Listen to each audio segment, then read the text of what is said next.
So we've got this mare's tail all brushed out.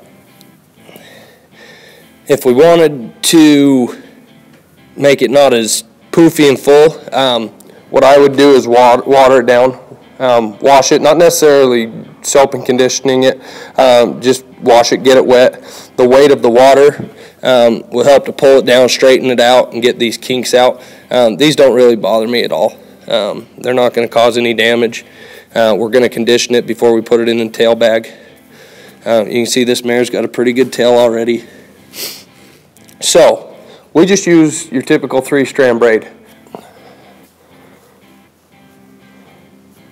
We found the tailbone, established our starting point. So we're going to, from there, even out this tail and split it into 3 equal sections.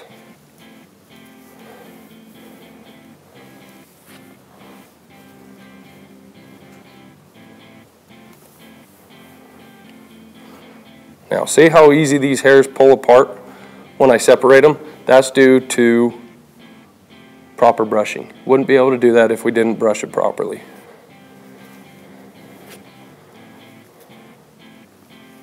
So we've got our 3 equal sections. We're not going to spend a lot of time on how to braid. It's, like I said, just your basic standard 3-strand braid. Key points. Start below the tailbone, the end of our tailbone's here. The first braid, the first cross we want to do, just have it cross just below that tailbone. You don't want to put a lot of tension on these first few crosses of the braid. Reason being, if you make it real tight, it's going to be pulling on that tailbone, causing irritation, causing that horse to want to rub. They'll rub the top of their tail. It's the last thing you want. So, make these first few crosses fairly loose. After I've got about 4 or 5, then I'll start tightening it up.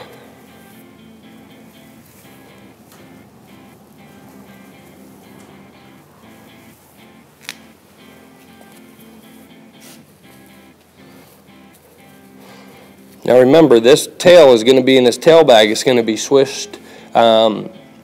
Unless you're keeping them in a stall with shavings, they're probably going to be in sand or dirt stalls. That tail bag still, I mean, it's not air or water tight. It will collect dust. They are going to be swishing their tails around. So make sure and have clean braids. When I say clean, I mean try and keep all these hairs straight as you cross. Try not to let them get bunched up because they are going to swish their tail. There is going to be some pulling on these braids, and you want to eliminate as much damage or prevent them from causing as much damage as possible.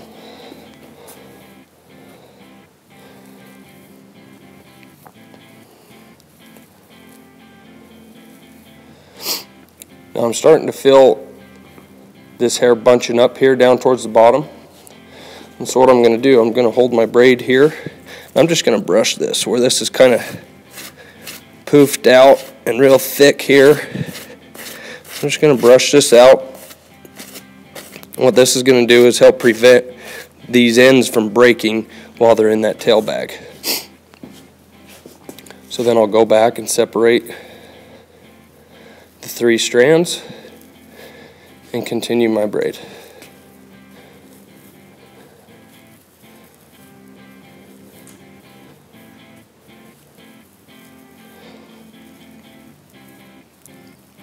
And I typically don't braid clear to the end. I usually leave myself a few inches. I'll probably end my braid there so you can see how much I've left. Again, use just a standard hair tie.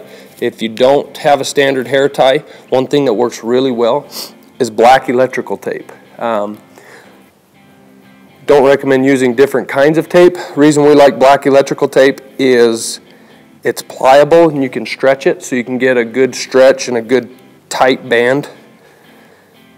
Make it real secure to prevent that braid from coming undone. Also, electrical tape in the heat, and if it's left on for 7 to 10 days, you're not going to get a lot of gunk on that tail when you remove that tape. We really discourage using the little mane and tail braid ties, the little thin rubber bands. Using them for shows, using them for jackpots, perfectly fine. The problem with those is what you'll find is if you leave them in for too long or long periods of time, that thin rubber band tends to break through those hairs, especially if they're done up too tight. And that's the last thing you want to do. If we're trying to grow this tail out, the last thing we want to do is be breaking the ends of this hair, not necessarily preventing growth, but you're not going to see any growth because you're breaking those ends off and you're thinning it out. So we've got our braid.